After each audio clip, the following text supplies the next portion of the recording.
vinarji imajo zemljo, trto človeško roko in misel v glavi, kakšno vino bo naredil. Zato smo v Sloveniji neverjetno različni, neverjetno pestri. Moram reči, imamo čudovito Slovenijo in čudovito deželo z dobrimi vini in dobrimi vinarji.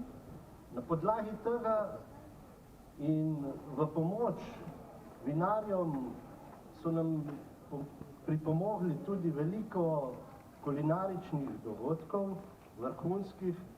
Kulinarika in vino gre pa skupaj in trend naše različnosti vinarjev in kulinarike gre naprej. Zelo dobro in jaz mislim, da je tudi najbolj obetavna zgodba za nas, ki se ukvarjamo samo izključno z vini in vinarji, to, da mladi vedno rajše in boljše sežejo po dobri kartici.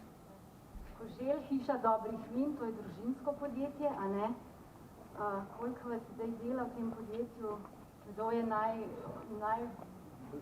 prvi v tem podjetju? Zanimivo. Najbolj prvi pri nas zaposlen je skladišnik Mirko bil. Potem smo se dodajali jaz in moja žena.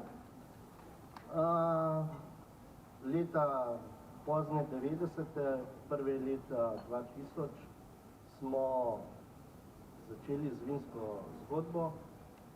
Zdaj seveda nas je 18 ljudi. Delamo zelo širok asortiman. Mislim, da smo daleč najstarejše podjetje, katero se ukvarja z vini samo in prodaja vina in promovira. Smo v teh letih tudi prišli do zelo širokega asortimana, ker sem že prej povedal, da je Slovenija različna, nam tudi to ni problem skupaj spraviti najboljša vina slovenskega izbora. Seveda imamo zdaj v portfelju tudi nekaj tujih blagovnih znamk kot začimbo, ampak nas so podprli slovenski vinarji in mi delamo na tem, da slovenske vinarje promoviramo še naprej. Tako da nova zgodba pri nas je pa ta, da sta se mi priključila moja hči Lucija in moj sin Rok in smo prišli do novega vetra mlade energije, ki je tudi mene pomladila in vidim, da bomo to zgodbo peljali še dolga leta naprej. Zdaj, če vaša hči Lucija prevzema tudi vodenje festivala, kaj si obetate? Bojo novosti? Evo, novosti so tukaj. Prvi festival, ki smo naredili novinarsko konferenco, da zdaj jo nismo, je že nov pristop. Seveda, nisem govornik, nisem ne vem kaj, ampak mi smo čisto preprosti in sem prav vesel, da se je Lucija na to odzvala. Lucija je, bom rekel, zato zelo, kako bi rekel, zavzetna, najbolj ima vse, kar je lepo, ji je všeč. A najbolj zdaj dava besedo, a ne? Jože, hvala. Če bi kdo želel z njim še osebno spregovoriti po tej konferenci, kar spogumno. Lucija, prosim. Ti se iz vloge hčerke, majhne hčerke, preleviš v vlogo vodje festivala. Ampak, a se kaj spomniš, kako je bilo takrat, ko je bil ta prvi? Koliko si bila takrat stara? Tista prvi test vina, kot je oče rekel, je bil leta 2005. Stara sem bila 11 let. Spomnim se, da me je mama čakala pred šolo. Seveda sem bila še dopoldne v šoli in hiteli sva hitro na Brdo, da če se ne bova domovili. In po vseh teh letih, tokrat v vlogi vodje, kaj nam boš povedala v programu, katere novosti, katere posebnosti imamo letos? Ja, letos imamo rekordno število restavralcev, 84 bo vseh vinarjev, Od tega je 59 slovenskih in 25 tujih vinarjev. Predstavili se bodo z največ 5 vini, od tega je eno vino neka posebnost, ki ni v redni prodaji ali pa je novost. Vsi obiskovalci bodo dobili tudi ocenjevalno knjižico, ko bodo probavali vina, si bodo zraven dopisali različne vtise o probanih vinih. In jim bo to služilo kot nek kažipot za naprej. Tako. Katera programska vsebina bo najpomembnejša? Najpomembnejša bo srednja delavnica, ki jo bo vodil gospod Tomaž Stršen, priznani vinski ocenjevalec in somelje. Tema bo someljejev izziv oziroma kako to delamo mi in kako to delajo najboljši. Glavna tema bo, kako sestavljajo vinske karte v najboljših restavracijah po Evropi in kako to delajo v naših restavracijah slovenskih, kakšni so trendi, kaj mora vinska karta sigurno vsebovati. Zraven pa bo potekala tudi slepa degustacija vin. Potem so še neke manjše delavnice, a ne? Tako je, manjše delavnice so pa na temo vode. Vsi vemo, da voda je pač voda. Če jih pa postavimo, na primer 10 v vrsto, pa med njimi občutimo različne, velike razlike. Potem ena delavnica je na temo, kateri kozarec izbrati za katero vino, zelo zanimiva isto. Potem bo tudi na voljo degustacija oljčnih olj in poskušanje raznih vinskih pripomočkov. Vsekakor za vsakogar nekaj, a ne? A bomo kaj dobili tisti, ki pridemo tja? Ja, seveda kozarček vina sigurno, če ne še kakšnega več. Drugače pa vsak test vina prinese nov vinski katalog. Letošnjega smo zaradi bogate vsebine in različnih zgodb, strokovnih člankov in praktičnih nasvetov preimenovali v Wine Magazine. Tako da vsi dobrodošli, da ste ga vzamete. Ja, te knjige ni mogoče kupiti, ne? Ne, je res ni je mogoče. Ja, je pa brezplačni izvod in ga dobite tudi čez leto v naših prodajalnah. Na koncu pa nas čaka zabava. Tako je, po končanem festivalskem dogajanju nas čaka zabava na Račjem otoku, tam ko je bil prvi fest vina, čudovit ambient in prijetno vzdušje, tako da upam, da se bomo zabavali dolgo v noč. Tako, lahko pa pridemo čisto vsi, a ne? To ni samo za strokovno javnost. To je brezplačni dogodek, pridejo lahko čisto vsi, le potrebno se je prijaviti. Prijave gredo ven 2. septembra, torej v ponedeljek. Prijava poteka preko spletne strani, pustite svoje podatke in vrnemo vam za vstopnico. Sicer imate na teh kartončkih tudi naslov, pa še poslali vam bomo. Tako je. Ok, Lucija, kaj si kaj napeta, živčna? Najčkam pa že. Ja. Se veseliš? Ja, se veselim, ker ta mozaik pol leta nekih priprav se zdaj počasi sestavlja skupaj, tako da. Ok, držimo pesti, da bo vse v redu. Hvala za enkrat. Če kdo želi z Lucijo, lahko kasneje spregovori še kaj besed. Pokličem še gospoda Matjaža Lemuta iz Tilia Estate, vinarja, enologa, strokovnjaka velikega. Gospod Matjaž, vi ste že na tem festivalu od vsega začetka. Zakaj? Osnovni odgovor je, da je vinogradništvo in vinarstvo resna dejavnost. In če se ukvarjaš z vinogradništvom in vinarstvom, potem seveda se zavedaš poti med tistim, ki vino pridelal. Pridelal ga je seveda iz zelo dobrega grozdja in med tistim, ki mu je namenjeno.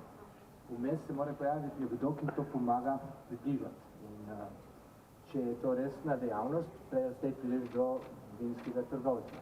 In jasno je bilo leta 2007, da smo prišli na 100% samo enega trgovca, mi smo dovolj majhni, da si lahko to privoščimo in Slovenija je ravno prav velika, da če izbereš, če imaš možnost, mi smo imeli željo in srečo, da smo do leta od vsega nastanka Koželjeve firme bili zraven, ampak leta 2007 smo se dejansko odločili samo za enega, oziroma dejavnost pokrivanja slovenskega trga samo preko enega trgovca. Tako da je jasna zgodba, da smo mi del zgodbe, ki podpira komunikacijo med nami, vinarji in tistemu, ki je to vino namenjeno, se pravi kupcu, pivcu, ljubitelju in prav Koželjeva mreža je dovolj velika, najmočnejša pravzaprav v Sloveniji, da lahko to dejansko prevzame. Sam dam za primer, leta 2007 sem prideloval okrog 20.000 steklenic in moja steklenica je bila obremenjena skoraj s 5 km moje vožnje po Sloveniji. Od leta 2008 smo narasli na 50.000 steklenic, kar pomeni, da smo jih uspeli nekako to peljati do končnega kupca. Ni več tistih 2-3 ur zjutraj, ko se moraš obrniti proti domu, ker pač naslednji dan je dan vinogradništva, ampak je to pač prepuščeno tistemu, ki najbolj zna. S Koželjem sta torej dobra prijatelja, že vrsto let. Nam zaupate kakšno anekdoto, kakšen zanimiv, smešen pripetljaj? Ali se to ne sme? Ne, nismo mi v taki relaciji. Tako bi takih pripetljajev, to kakšnih ultra smešnih ni bilo, ampak so bile predvsem take dobrodušne. Si jo zdaj tako spomnim, ampak predvsem vedno več njega nagovarjam, da mora biti vedno bolj pogumen.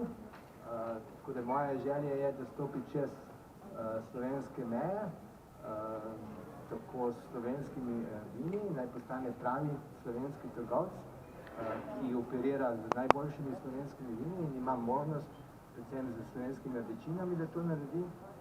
Jaz upam, da ste letos dovolj pogumil in tudi mislim, da neka skrita degustacija letos to v tem namenu bo. Tako da, ja, ta pihanje na dušo naj bo še bolj pogumen, kot je. Super. Hvala lepa. In še naš zadnji sogovornik, gospod Luka Jezeršek iz Jezeršek gostinstvo. Vi pa kot gostinec pridete na ta festival in se pozanimate, kaj ponuja trg. Kako to poteka? Pravzaprav me veseli, da je moj predhodnik povedal to zgodbo, kako vinarji dojemajo vinskega trgovca. Ravno tako je v naši hiši popolnoma enako dojemamo vinskega trgovca, kar pomeni, da je v tej verigi od grozda in na koncu do kozarca pač veliko nekih deležnikov in če te stvari niso razčlenjene, da spoštujemo en drugega, te stvari ne funkcionirajo. In mi smo spoznali hišo Koželj kot nekega dobavitelja, več kot 70% vina gre preko njih, ki ga v naših hišah pač ponudimo. Sama zgodba se je pa začela, Jožeta sem spoznal tako kot zelo majhen, ko je kot voznik kombija pripeljal k nam vino, še k očetu v garažo, ampak takrat samo za kakšne večje, recimo maturanske plese. V nadaljevanju se je ta zgodba spletla dejansko na podlagi fest vina, ko smo bratje že prevzeli firmo, šli na ta fest vina in ugotovili, da to ni samo nekdo, ki prelaga kartone iz točke A na točko B, ampak je dejansko nekdo, ki skrbi za servis, nekdo, ki omogoča raziskavo trga, potem kaj je na trgu novega in pride s temi predlogi do nas na gostincev. In seveda pač moramo skrbeti za to, da mi smo v verigi, da prodajamo, ne da iščemo po trgu kaj novega. Ste na isti ladji, ne? Tako. Zakaj moramo zdaj vsi na ta festival? Jaz, če nisem bila, pa prepričajte me, da pridem. Matjaž je prej povedal, koliko kilometrov je on naredil. Mogoče en moj podatek, sicer ne vem, če čisto točen, ampak je. Mislim, da je vsak teden vsaj 1 ali 2 vinarja sta bila v hiši, ki sta prinesla 5 buteljk, različnih ali enakih, skratka to. In moja mama je skozi govorila, vi ne boste postali pijanci, ampak vi se boste utopili v vzorcih. Posel je dejansko resen, tukaj ni več šale in presekali smo s tem, da vinarji hodijo v hišo, lahko pridejo k nam strokovno, prijateljsko, spijemo kavo, kozarc vina, ni problema, ampak stvari se lotevamo na zelo strokoven način. Vsake 2 leti pošljemo ekipo na fest vina. To so predvsem natakarji, ki so v kontaktu z gosti, ker moramo vedeti, da če jaz nekje pri vinarju kupam 10 kartonov, jih pripeljem domov, izložim v klet, nobeden od ekipe ne ve, kaj je tisto vino, kaj v zadnji stoji, kakšna je zgodba. in je to brezpredmetno. Prvič, vržemo stran veliko denarja in pa časa. Če gremo, mi gremo na fest vina zelo organizirano, zmenimo se, kaj bomo obvezno poskusili, potem je neko polje, kjer raziskujemo, na ta način pridemo do nekega mnenja in po festu vina se usedamo, predvsem je to v mesecu januarju, kjer oblikujemo skupaj vinsko karto. Vinsko karto oblikujemo, naredimo slepo degustacijo, zraven povabimo vse deležnike v našem podjetju, preprobamo, spišemo in na koncu postavimo vinsko karto in to je to. In kot gostinc nam je pomembno to, da v hišo pride en dobavitelj z eno dobavnico, ker je potem olajša vse te zadeve. Super, hvala lepa. Prosim.